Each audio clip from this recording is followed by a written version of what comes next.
without liquor and lessen the pain of a hot plate on a volunteer's arm. Is there a way to harness this force and trick your mind into some amazing things? Could you become an Olympic athlete by thinking about push-ups? Well, no. But you'd be surprised what your own brain is capable of.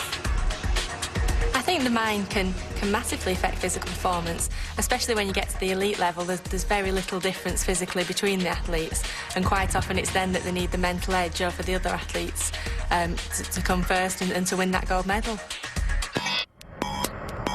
Dr. Caroline Wright and her colleague Dave Smith are sports psychologists with a strong workout ethic. Yet they may seem like heretics to the other gym regulars at the University of Chester in England. One of the things that we know is that, for example, if you imagine performing a sports skill or exercising or anything of that sort, the same areas of the brain start being activated whether you do something or whether you imagine doing it. We can use imagery, we can use a person's imagination to give them a mental workout, if you will, and that results in a lot of the same physical changes as actual training would do. Imagery is not really your imagination.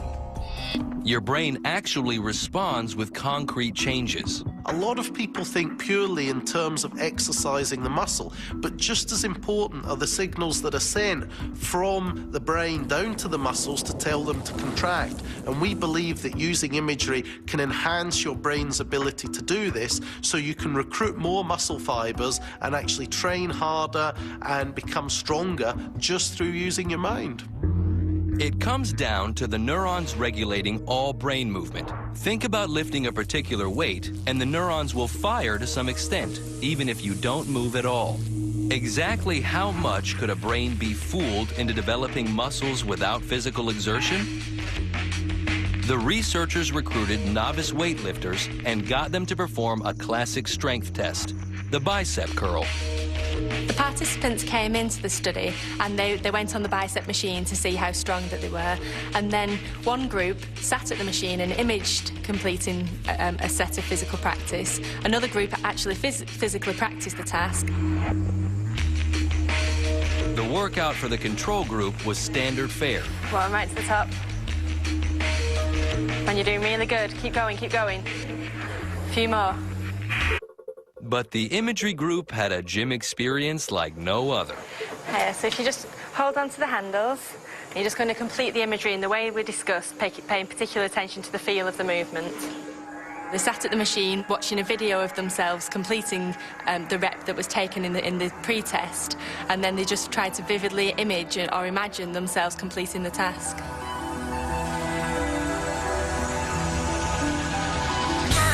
Meanwhile, the control group subjects were still hard at it, wondering how they'd ended up with the raw deal.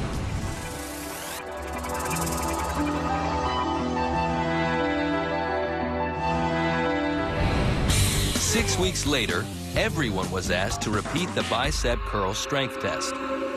Brilliant, nice and slow, 2 up, 2 down. The results? They simply flew in the face of common sense. Those in the group that lifted weights twice a week had increased their strength by 26%. But the athletes who spent half their time just thinking about exercise showed a 28% increase. Incredible. Through mental exercise, these athletes had not only kept up with the control group, they had surpassed it. I was very shocked when that happened, because most athletes, if you asked them to replace half of their physical training with imagery, would laugh at you. Here is how it works. The journey of nerve impulses can be set in motion by focused thought about the process of an exercise. It starts in the motor cortex of the brain. As you imagine your workout, electrical impulses travel down the spinal cord into the muscles. They command them to flex and extend, just as if they were under physical exertion. When athletes lift weights, they aren't just exercising their muscles. They're pounding down a well-worn path from the brain to the muscles through this nerve network. I like to think of training neural pathways as walking across a field of long grass. And the first time you walk across it is very difficult to find your way, but the more and more that you do it, the easier it becomes, and the less likely you are to deviate off that path.